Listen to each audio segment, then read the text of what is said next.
Good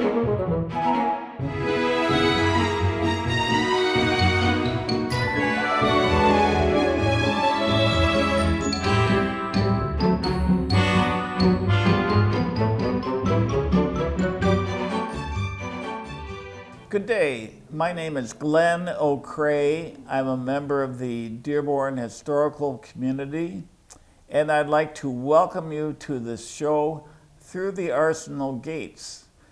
I interview people who have made history, are making history, and will make history. Today, our special guest is Mariya Fogarasi, and Mariya has just a very interesting tale to tell about the many things that she has been through in her short life. Mariya, tell us where you grew up. I was born in Detroit. When I was 2 years old, my father was asked by Ford Motor Company whether he wanted to go to Cologne, Germany. And so we went over to Cologne initially for 2 years, and it turned out to be an 8-year stay. And then I came back here, so 6th through 12th grade would be in Dearborn schools. What schools? So I was in the 6th grade at Harry Salisbury when I came back, and then Adams Junior High School and Dearborn High School. Now, everybody might not be aware of where Salisbury School was. That's true. Salisbury School is on Garrison Street, and it now has the initials IMAM over the door. Was originally built in 1916. And is still standing there complete, the complete structure, just a completely different use. Now, tell our audience memories that you have when you were growing up in Germany. I have wonderful memories of Germany. We traveled constantly. In fact, when I look at my parents' slides, I wonder when my dad ever worked, but of course he did work. I have 3 brothers who were born in Cologne. Many of the people who worked for Ford chose to send their children to the American school in Bad Godesberg. The U.S. Embassy was right next to that school, but my parents sent us to the British Forces Elementary School. Cologne was in the British sector. Following the division of post-war Germany up until 1990, I sang God Save the Queen for 5 years, and once a year we saw the movie of Elizabeth's coronation. So she was our poster child at that time. Good, good. Yeah. How about your memories growing up in Dearborn? Well, when we came back, I had a British accent. There were a lot of things I didn't know. I said yes, sir, to the teacher. The other students were very surprised about that. And then we had a 6th grade newspaper at that time that asked for people's favorite songs. And so at that time it was Hooray for Hazel and Snoopy and the Red Baron. And mine was the United States Marines hymn, and that was just about the last straw. Then they really thought I was an odd duck. Yeah, but in schools in general, we were good students. My dad quizzed us around the dinner table. I'm the eldest of 5 children, and I pretty much floated through Dearborn schools. Oh, very good. Yeah. When you were 12 years old, what did you think you wanted to do for a living? At that time, I thought I wanted to be an interpreter at the United Nations, since I knew German. Sure. But never came to fruition. Yeah.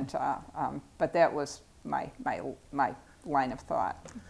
Ladies and gentlemen, how many of you knew at the age of 12 you wanted to be an interpreter at the United Nations? You may be the only person in the history of the United States who's had that as a thought. What's your philosophy of life, Mariya? So aim high, mediocrity is its own reward, and just do your best. I have one job that I was given not because I had the necessary requirements, but because said I would compensate with enthusiasm and hard work. I always tell students, you never know what people are looking for. They may just hire you because you say that. I mean, obviously you have to have some kind of a background, but I would say do your best. And have fun. You have to have fun. You have to like what you're doing. Yeah. And not all of us have that luxury, I know that. But I've been fortunate to always like what I did. Very good. Tidbit, ladies and gentlemen, I have 2 daughters, and one of them was a waitress at the Coney Island, which had been across from Sacred Heart. And she was a very good waitress, and one of her customers was an attorney, and he asked her what she was going to school to become, and she said an attorney. And so he said, when you are ready, I will hire you in my office, and he did. So if you're a good waitress, you have an attorney's job along the way if that's what you want to do.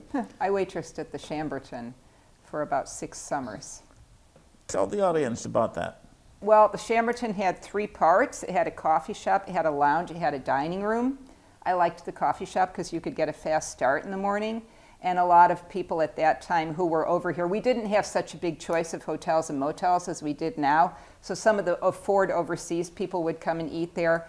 And some of the other waitresses didn't always understand that they might not leave a tip because it wasn't common in their country. But that never bothered me because I was able to talk to all of them and find out things about them.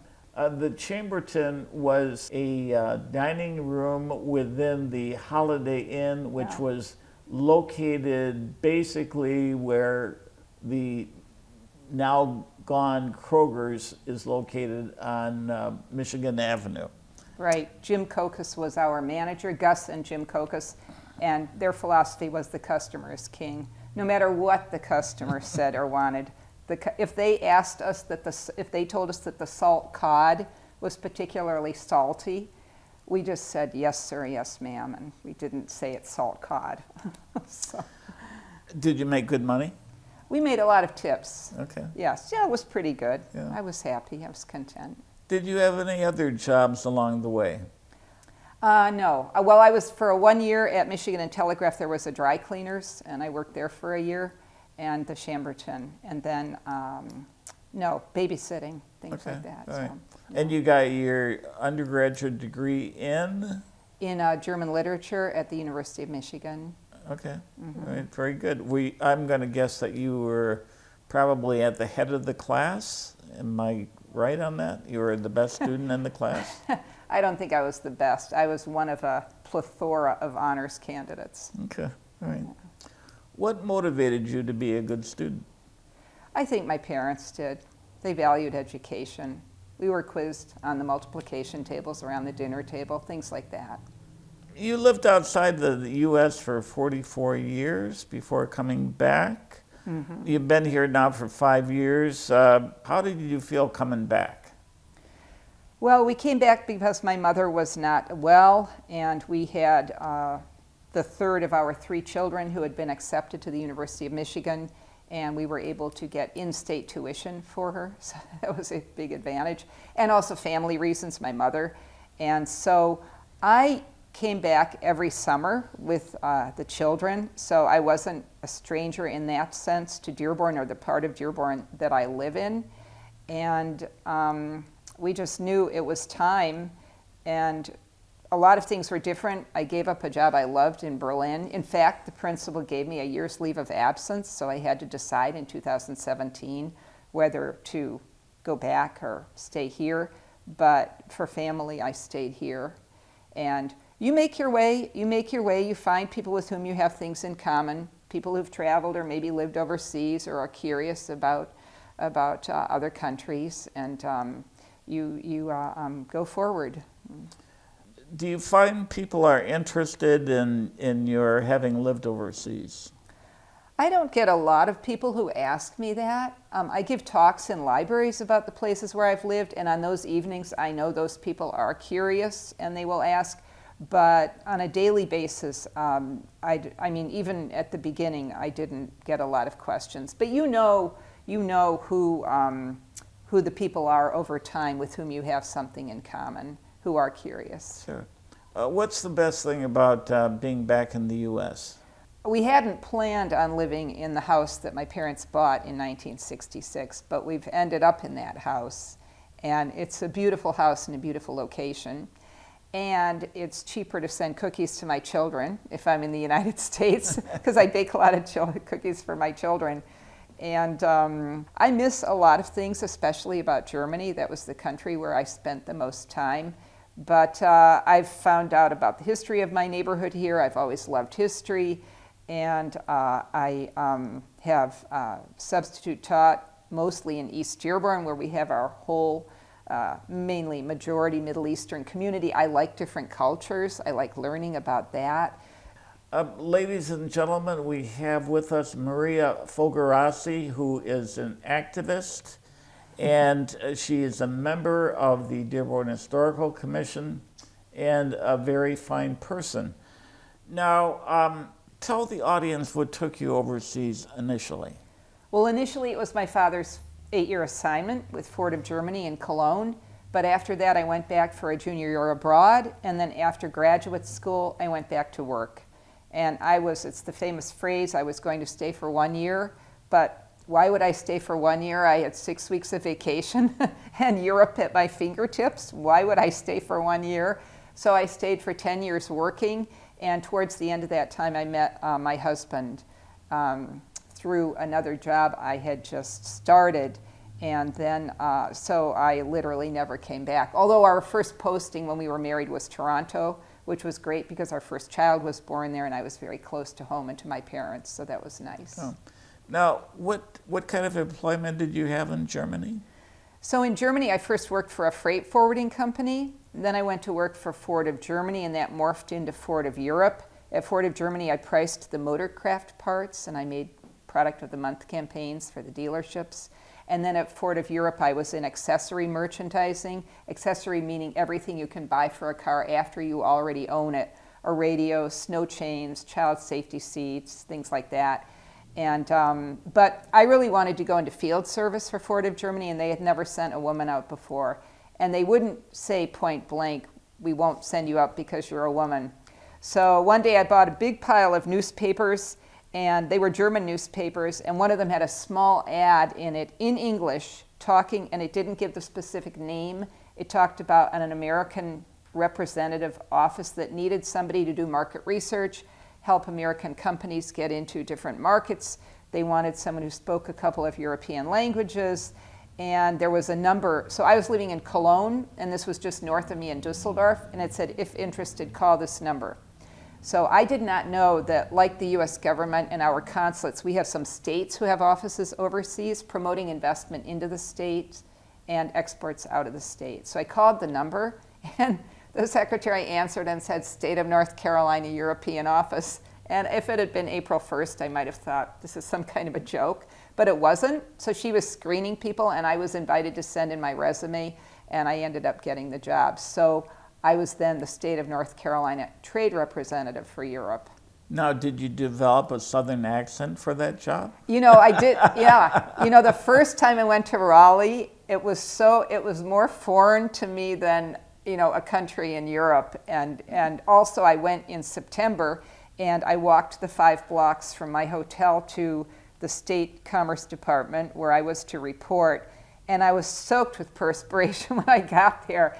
And they said, you walked? Nobody here walks anywhere. So that was my introduction to North Carolina. They also told me that all their Confederate statues had their backs to the north. I don't know if that's true or not.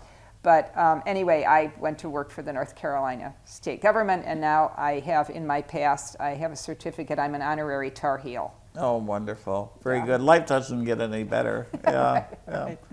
Now, Mariya, you met your husband in Europe, and tell the audience about him.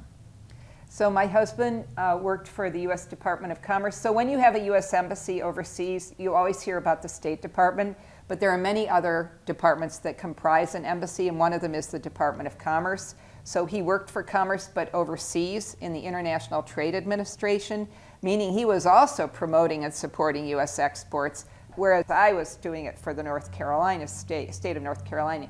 He was promoting for the U.S. government. So in every country where we were sent, that's what he did.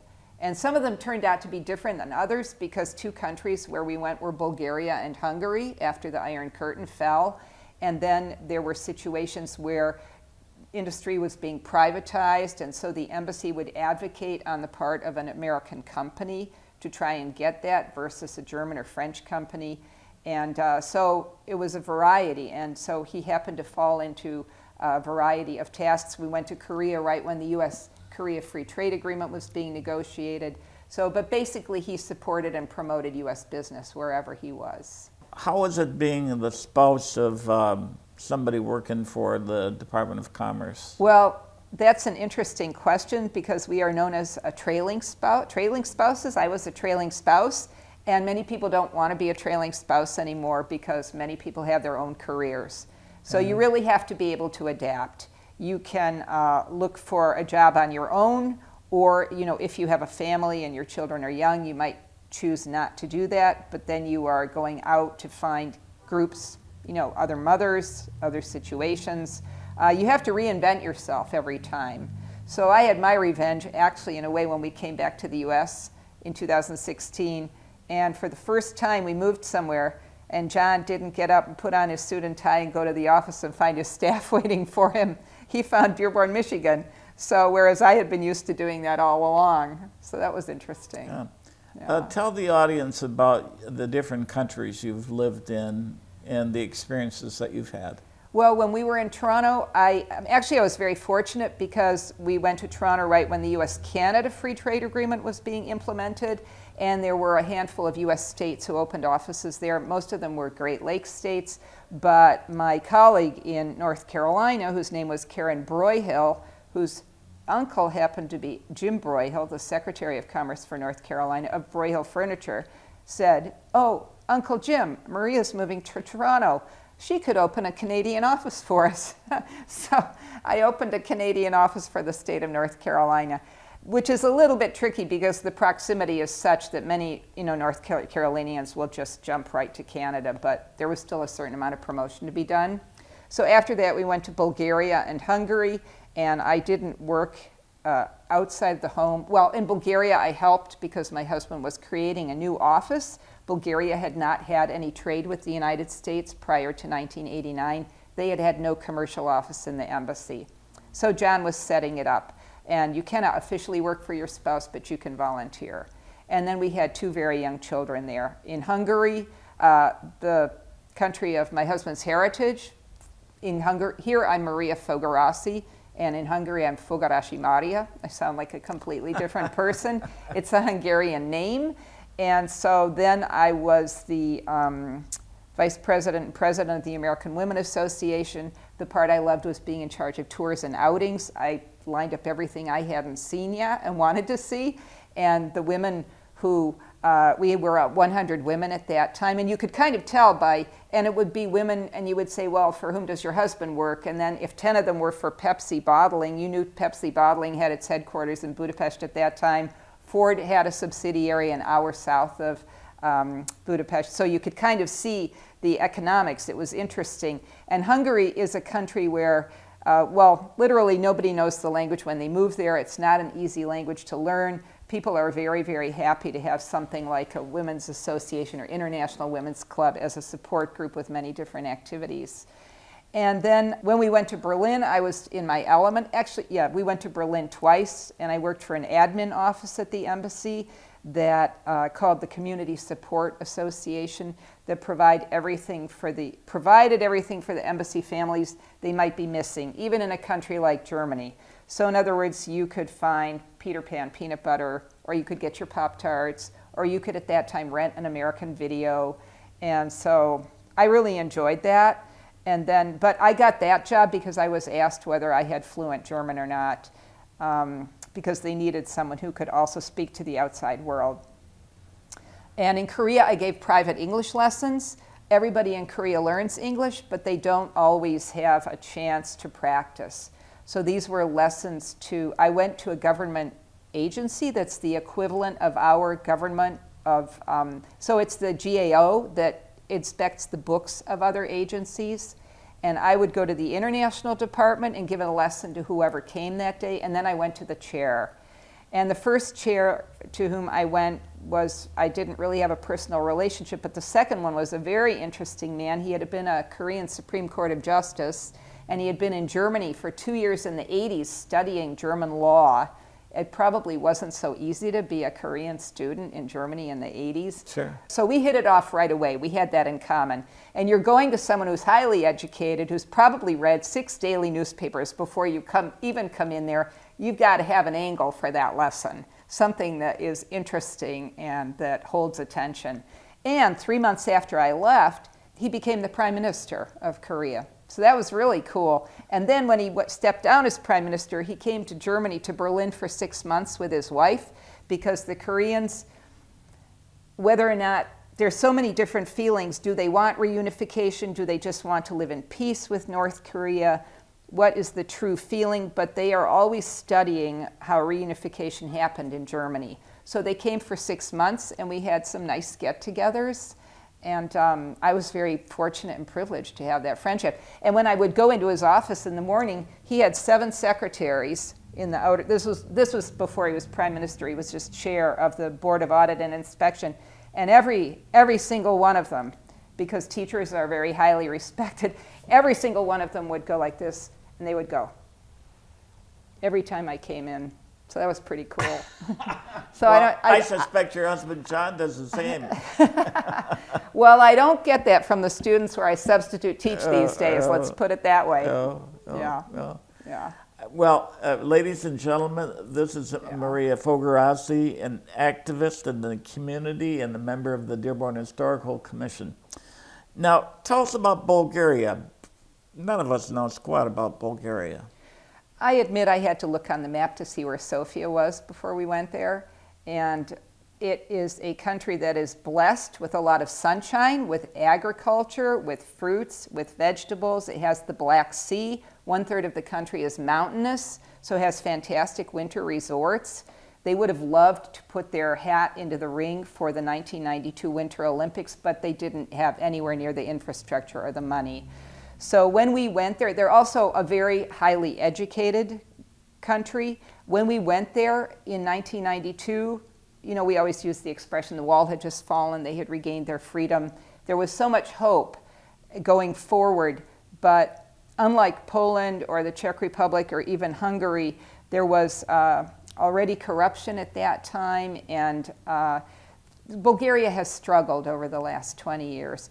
But John hired people when he opened his office who became a family, and it was a wonderful time. And we did a certain amount of traveling, but even at that time in the baby play group, we would exchange, oh, did you hear that this department store has baby food from Germany now, or disposable diapers from Sweden? Bulgaria was what we call a consumables post in the US government. So you get a big, thick catalog from a supermarket in Washington, D.C., and you pick out a certain number of pounds of non-perishable goods, and you pay for them, and then the government ships for you. So you can ship your favorite canned goods. You can ship a year's supply of disposable diapers if you have a baby, because you're not sure that you're going to find them there. So we had this massive mini supermarket in our basement. And then at that time, where would people go? They would go 3 hours south to Thessaloniki or Thessalonica to get away, and that would be Greece, and that's a beautiful city, and you could do a big shopping there and bring everything back, and if you couldn't find what you needed. Yeah. Were people in Bulgaria friendly? They were very friendly.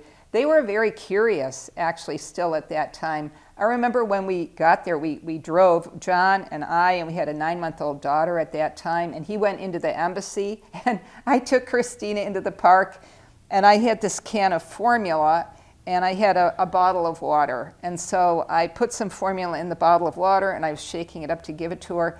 And mostly there were elderly people there. And all of a sudden I realized that every single person in the entire square was just watching me do this and watching me put this together. And they were very curious. But yes, they were very polite and very welcoming. Yes. Is there any country that you didn't particularly like?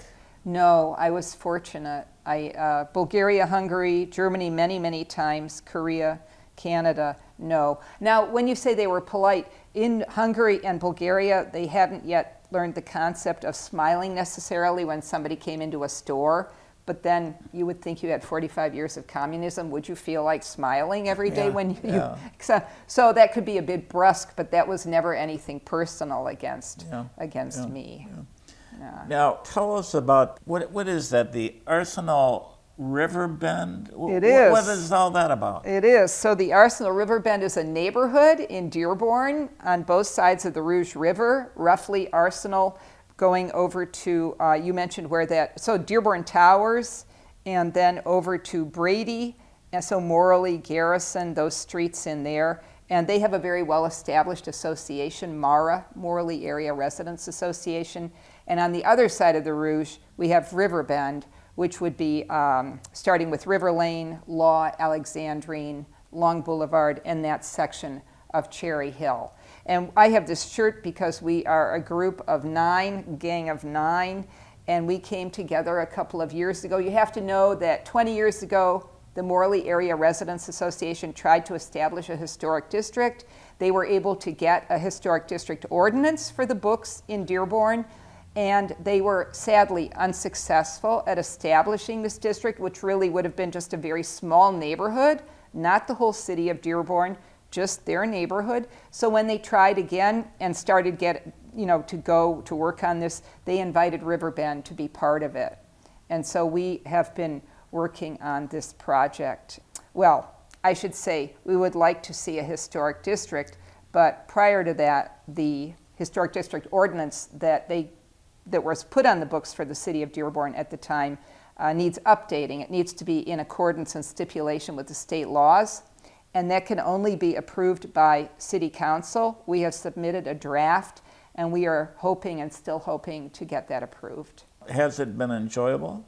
The work, yes, because we also worked on a book, which will hopefully be coming out in the next couple of months, and we researched every single home, the businesses, 3 schools, 6 churches, and found out a lot about old Dearborn, and a lot of it, of course, Henry Ford stories. So I do a lot of walking around the neighborhood, so I love knowing the history of the area and the houses. And I mean, there's some beautiful homes there.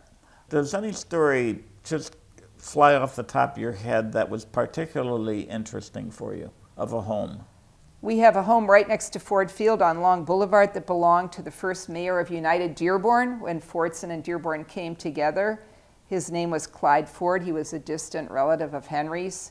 I've been going by that home ever since 1966.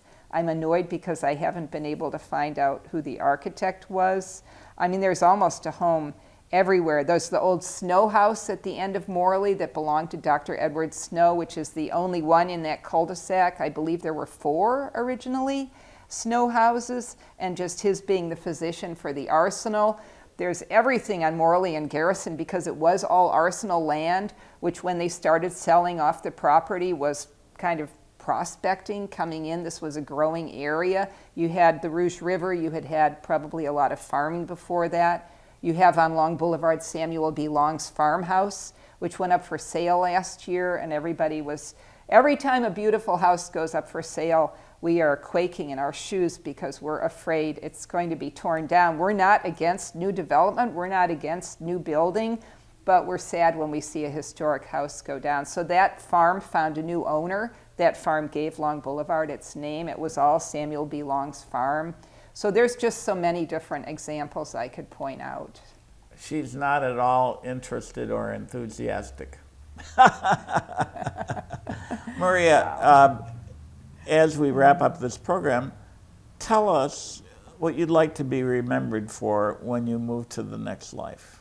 Oh my gosh, hard work, I guess. Hard work. Hard work. Okay. Yeah, enthusiasm, as you said, and just maybe trying to be, I mean, I can't say I'm a strong member of the community. I'm still too new here. I'm still in a way learning how things work, but I'd like to think that I contributed a little bit.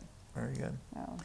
Ladies and gentlemen, I hope you have enjoyed the session with Mariya Fogarasi, activist and member of the Dearborn Historical Commission. You will see her name in lights as she progresses on returning to Dearborn. If you enjoyed this program, tell all of your friends and relatives. If you didn't enjoy it, keep it to yourself. Thanks for joining us. Thank you.